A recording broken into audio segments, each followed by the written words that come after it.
tetep kaya butuh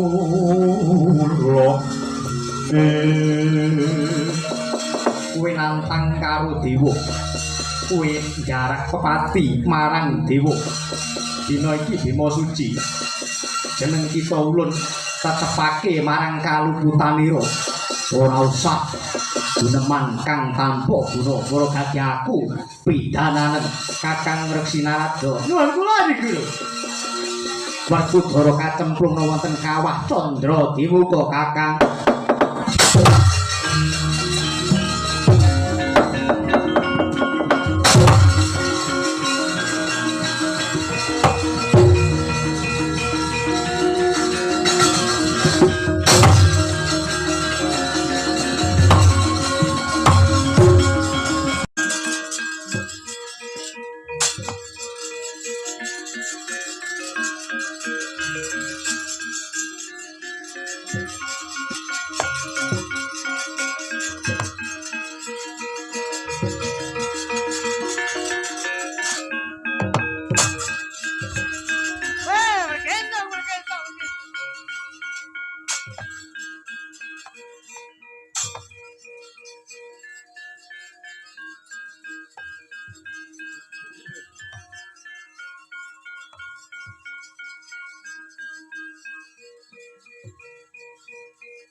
Rasalah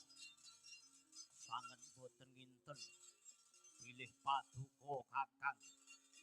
Saka Prabu Sumusul Yayi